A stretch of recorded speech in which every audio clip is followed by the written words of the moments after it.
to the House. The question is that the motion be agreed to. Mr Speaker. Grant Robertson. Hello, Mr Speaker. It's good to be back here discussing the Student Loan Scheme Amendment Bill. What I would say in response to Mr Williamson is that everyone on this side of the House wants to see people who are overseas paying back their loans.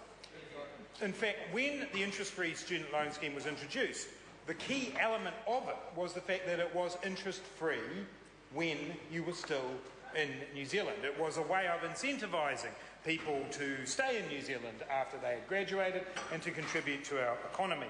And what we see now is yet more tinkering from the government, yet more around the edges trying to achieve the Minister for Tertiary Education's stated goal of dampening demand for tertiary education. That was the very first thing Mr Joyce said, Mr Speaker, when he came in to being the Tertiary Education Minister when Anne Tolley was removed from that post. The very first thing he said was his goal was to dampen demand for tertiary education. What dampening demand means is taking away opportunity from New Zealanders from getting further education. So what we see in this bill that's come back is more of the tinking. What was that, Mr Bridges? No, I paid my student loan off. I might add, before Labour's interest-free student loan policy came into place. So I was one of those students who suffered under the National Party's interest-free, National Party's student loan scheme. I paid interest while I was studying. Which meant that I had absolutely no ability to pay that money back. My loan increased. I became what was known as a flat spotter, which meant that I spent a period of time earning when I didn't even get close to meeting the interest payments. Didn't even get close. But then the Labour government came along, and I thank Mr Bridges for giving me the opportunity to recite this. Then the Labour government came along and said, no, we will remove interest while you're studying because that is unfair. That is unfair. And then the government followed that out by removing interest altogether, by saying to people, what you borrow is what you will pay back. And that is a fair system. It's a system that was designed to encourage people to come and stay in New Zealand and make sure that they contribute to the economy. What this government's done since it's been in office is tinker around the edges. And I do think it's worth reflecting at this time, Mr Speaker. The most insidious of the changes that the National Party have brought in is stopping people aged 55 years and over from borrowing for the living cost component of student loans. These people who have been in my electorate office, Mr Speaker, who have been laid off from their jobs, and they now want to go and retrain. And what's this government saying to them? We're not going to support you to do that. We're not going to support you. We'd rather you stayed on a benefit. We're not going to support you to contribute. That's the kind of change this government has made a priority when it comes to the student loan scheme. They're not looking at the way in which the loan scheme can be used to help support students. They just want to dampen demand for tertiary education. Well, Mr Speaker, when we look at the bill, Mr Williamson did dwell a little bit on this question of the change to the repayment holiday, and it disappoints. I'm not allowed to say what I'm about to say, Mr Speaker. I would have liked to have heard from the Minister of Inland Revenue on this matter, because just a few years ago, when he was also the Minister for Inland Revenue in a previous government, Mr Dunn waxed lyrical. Mr Dunn waxed lyrical about the importance of the repayment holiday. And this is what he said. The reality faced by students with a massive debt upon their return to New Zealand, which in some cases would be enough for them to make their decision not to come home at all, and our country would be the loser. Mr Dunn went on to say, we need to take a pragmatic way through this. He liked pragmatic ways, Mr Dunn. We need to take a pragmatic way through this. And being someone who places great virtue on pragmatism, it struck me that the logical course of action was to derive the solution that we have, to extend the repayment holiday period for 3 years, recognising, this is Peter Dunn, recognising the fact that young New Zealanders take that extended period overseas. So Mr Dunn thought it was pragmatic in 2007, but now he's changed his tune. Simon Bridges has got to him over there on the National Party side, and he said to him, no, take that holiday off those people, take that holiday off those graduates, reduce it down from 3 years to 1 year. Well, Mr Speaker, this is not going to work.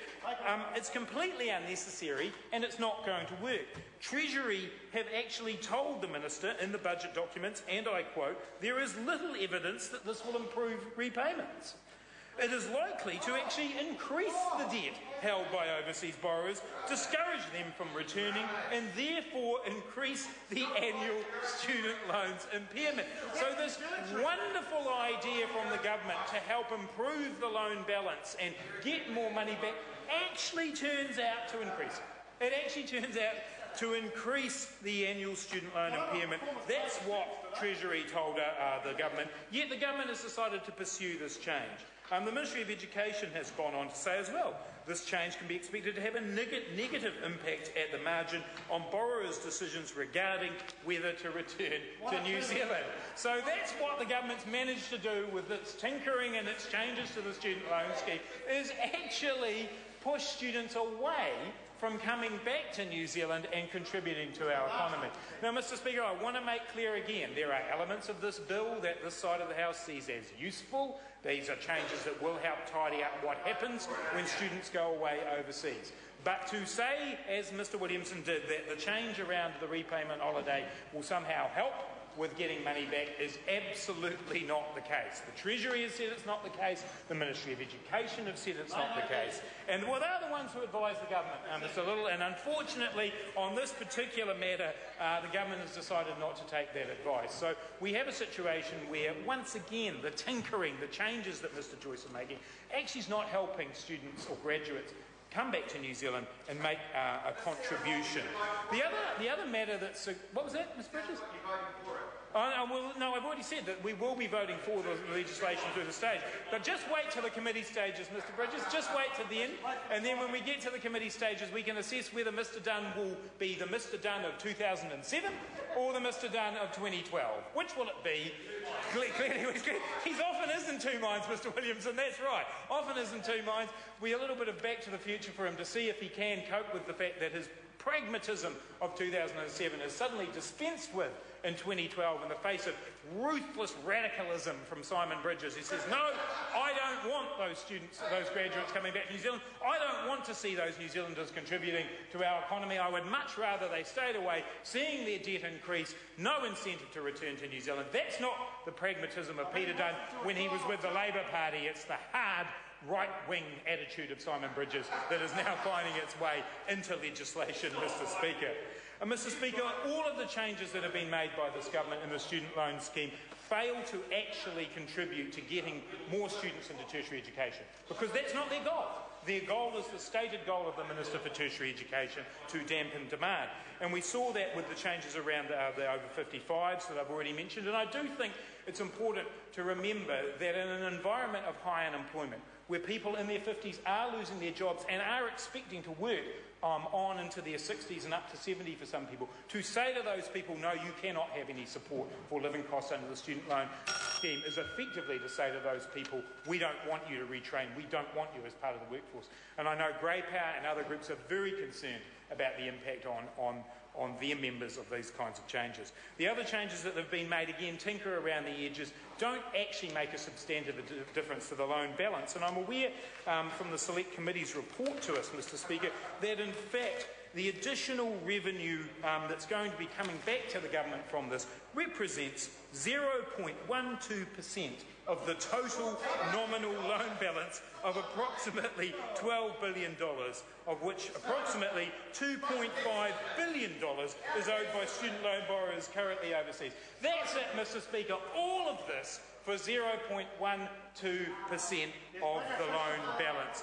This government is tinkering at the edges, Mr. Speaker. It's not actually going to be doing anything in this legislation that will support more people going into tertiary education, while there are some matters in here of merit that will in fact allow more information to be held by the government about where borrowers are. Overall, it does some minor things and one very non-pragmatic thing around the repayment holiday, and we look forward to contributions in the committee stages where we can, in fact, see if we can get Mr. Dunn to return to his pragmatic roots that he had with the Labour Party, rather than the radicalism of Simon Bridges. Simon Bridges. Like the member who's just taken his seat, I went through